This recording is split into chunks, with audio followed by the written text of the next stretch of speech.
Hai anh em đang làm gì đây? Con mình ghép Lego ạ. Ghép Lego à? Sola ghép cái gì? Tô à? Sola không có máy bay à? Máy bay con để nó ở Đâu? À, Sola cũng có máy bay này. Bây giờ bố sẽ làm thử thách nhá. Gỡ của hai anh em ra để xem là ai sẽ ghép lại nhanh hơn nhá. Vâng ạ. Nhá. Ok, để cuộc thi xem nào, gỡ ra nhá. 1, 2, 3, bắt đầu. Chào các bạn nhé, đây là tác phẩm máy bay của anh Bin, anh vừa ghép này. Tác phẩm máy bay của anh Bin này. Bin anh ghép từ Lego này. Bây giờ đang đi đâu không biết. Bây giờ bố thử thách là gỡ tung ra để Bin có ghép lại được không nhá. Bin đi đâu ấy, bố gỡ tung ra để cho Bin, gọi Bin về Bin ghép. Nè, gỡ hết ra nhá. Hết ra xem Bin gỡ được, Bin có ghép lại được không nhá.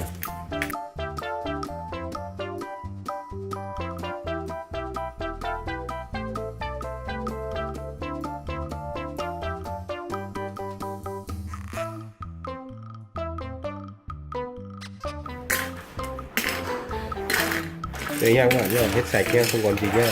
Bây giờ sẽ gọi Bin vào. Để ghép lại cái mô hình như vừa nãy nha.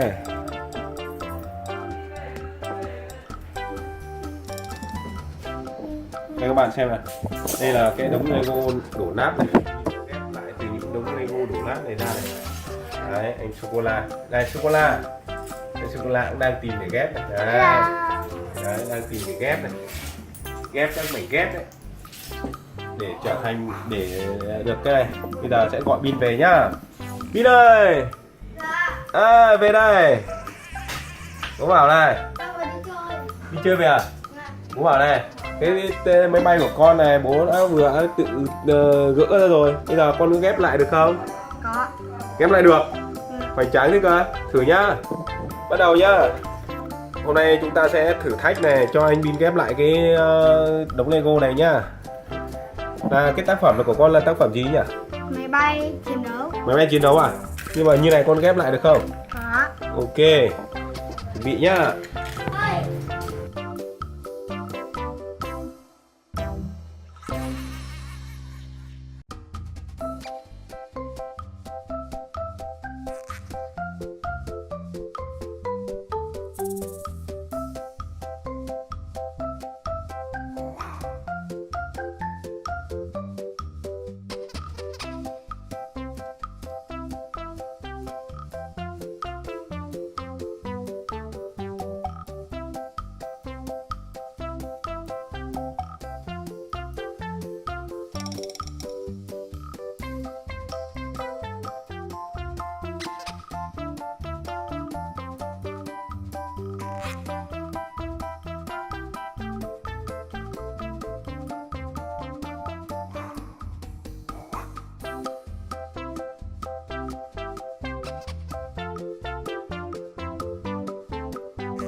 Xong rồi.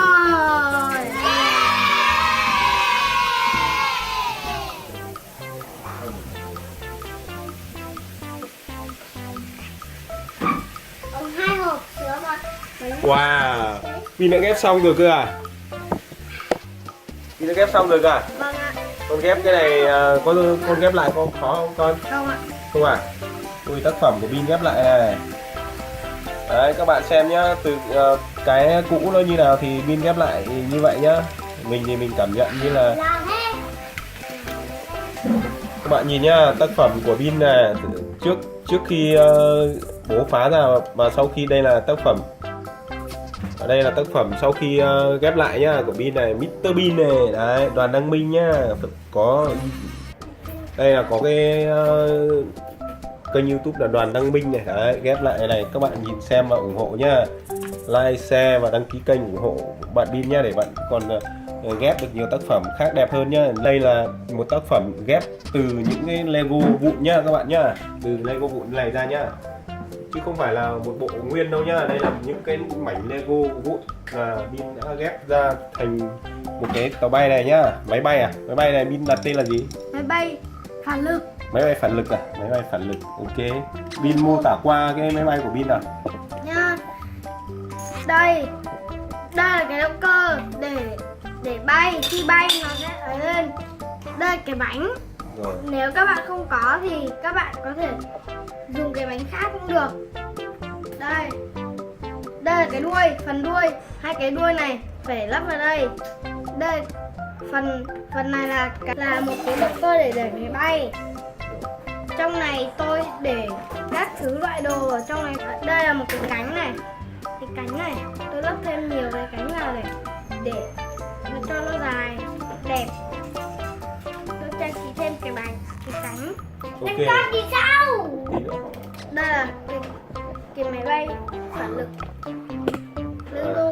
Rồi, ở bên này em sô cô la đang ghép này, bảo là con thì sao? Thế đây, con sô cô la mô tả qua để tí bố phá ra để con ghép lại nào. Mô tả qua tác phẩm của con nào. Đây, ăn theo tác phẩm của anh Bin tí. Đây là cái đuôi này, Cũng là cái máy bay à? đúng. Rồi, tí nữa bố phá ra con ghép lại nhá. Đâu, con ghép ra được. Ok, ghép lại được. Bin chào các bạn đi nào. Thế này chào các bạn. Chào các bạn. Bye bye. Bye. Bye bye. À.